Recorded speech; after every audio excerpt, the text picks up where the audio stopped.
Je vous salue dans le nom de Jésus. Amen. Donc, j'ai 2 témoignages à rendre, mais par la grâce de Dieu en semaine, il y a eu encore un troisième. Amen. Donc, le premier témoignage, c'est celui que j'ai déjà rendu. Concernant la vie d'une sœur. Bon, j'ai tout fait, papa, pour qu'elle soit là, mais finalement, je n'ai pas pu la convaincre. Voilà.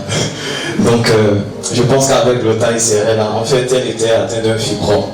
Voilà. Et je traitais avec elle, c'est-à-dire je travaillais spirituellement avec elle, encadré dans des enseignements. Mais disons que il y avait un côté qui me manquait. Parce que les miracles ne suivaient pas. Donc quand je suis venu, papa m'a parlé du surnaturel. C'est vrai que je voyais, mais le côté miracle, c'était pas un truc qui attirait trop mon attention.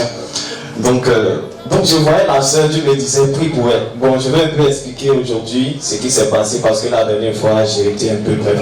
Donc, je voulais prier pour elle. L'esprit me disait, prie pour elle, mais en fait, j'avais pas le courage de le faire parce que je me dis, ah, ici ça ne marche pas. Vous savez, une première fois, c'est toujours difficile. Non, ici ça ne marche pas, c'est fibrome après tout ça là. C'est les grands hommes de Dieu qui font ça. Donc, en fait, j'arrivais pas à le faire. Donc, un jour, je me suis croisé avec elle et en ce moment, le programme avait déjà commencé. En fait, cette audace avait commencé à naître et grâce à l'atmosphère de ce programme, les enseignements, le surnaturel, j'ai commencé à m'approcher de Dieu, lui demander, Seigneur, c'est vraiment possible aussi que ça se passe parce que la sœur souffrait énormément. Donc, je suis allé un jour voir la sœur et pendant que je parlais avec elle, je lui ai dit, je ne vais même pas prier pour toi, mais je crois que tu n'es pas malade. Et elle devait passer un examen. Je lui ai dit, lorsque ton docteur te dira que, bon, j'ai oublié le nom de la maladie, que tu as fibrome, et dis-lui exactement que moi je sais que je n'ai pas. Parce que la Bible dit tel et tel ne sont. Donc je l'ai exhorté comme ça. Il dit que moi je crois que tu n'es pas malade. Donc elle est partie à l'hôpital, il fait son examen. Et le docteur lui a dit que le fibrome avait disparu. Et non seulement.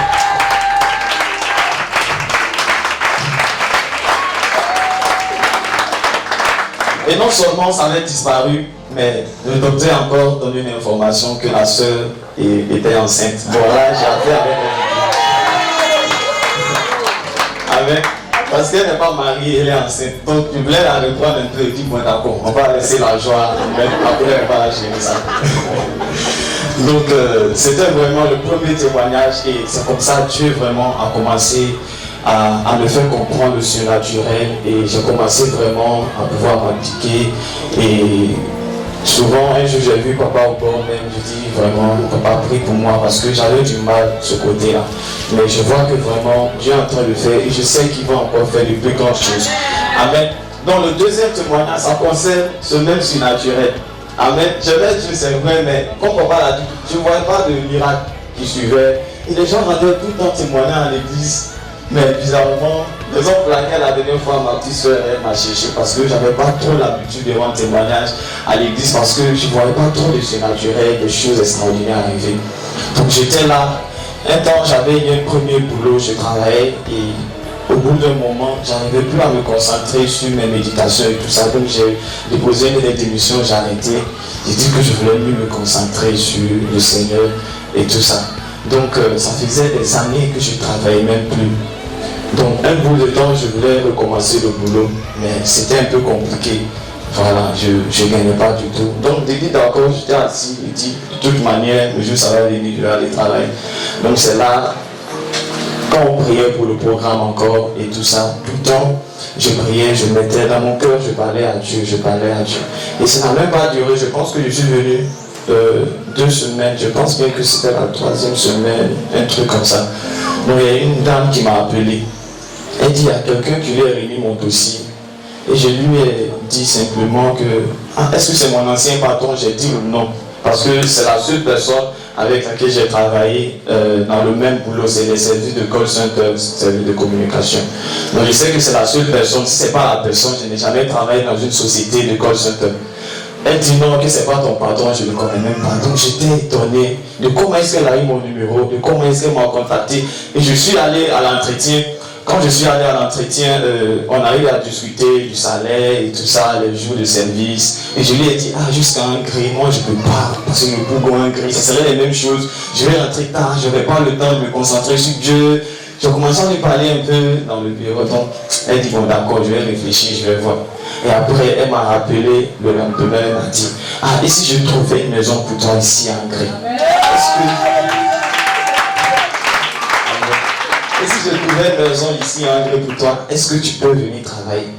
Il dit, bon, il n'y a pas de souci. Donc, elle disait qu'elle allait voir, elle était en train de chercher la maison. Et on se même appelait, même, vraiment, nous sommes en train de chercher. Dès qu'on trouve, et je vais te faire signe comment tu vas venir rester pour travailler. Et au bout d'un moment, puisque ma journée faisait 2 000 par jour, j'ai dit, moi je ne travaille pas. Ce que j'avais sur moi, j'avais déjà dépensé en semaine, durant ma première semaine, j'avais plus d'argent pour me déplacer. J'allais la voir encore. Et lors du programme, je me rappelle exactement, il dit à Dieu, il dit, Seigneur, quand je vais aller lui parler, bénis ce que la dame là, elle paie mon transport. Parce que tu travailles avec quelqu'un, c'est pas normal, c'est pas évident vraiment que la personne paie. Voilà. Donc j'ai prié comme ça, je suis parti voir la dame. Je vous assure que la dame a accepté et je suis la seule personne dans l'entreprise pour qui elle paie le transport chaque fois. Donc vraiment, c'était vraiment. Lui, c'est pour moi, c'est bizarre. Fibon, ça va, en même temps, Dieu l'a accepté. Il y a toujours quelque chose qui a pour vous, vous voyez pas. Il est talent, il a dit talent, il est à la maison. Tu n'as pas pu comprendre cette formation, ça tu as assis. Cette formation qui suit quelque chose. Talent dit que quelque chose encore. Ils vont t'annoncer que quelque chose encore dans le nom de Jésus. C'est toujours suivi de quelque chose de bizarre. Amen. C'est toujours suivi. On ne s'arrête pas. C'est le deuxième. Maintenant, ce qui s'est passé tout récemment, là c'était un problème qui date il y a au moins 13 ans de cela, je pense bien. 13 ans de cela, je vous assure. Et c'était un problème que j'avais à mon niveau. Je vivais avec, mais je ne me rendais pas compte que c'était là. Et ça m'affectait, mais je ne savais pas que c'était ce côté-là. Et ça concernait mon père. Voilà, mon père, vraiment, c'était quelqu'un que j'aimais. On dit que souvent, les garçons, c'est avec les mamans et les filles avec. Mais moi, mon côté, franchement, j'aimais mon père vraiment plus que tout.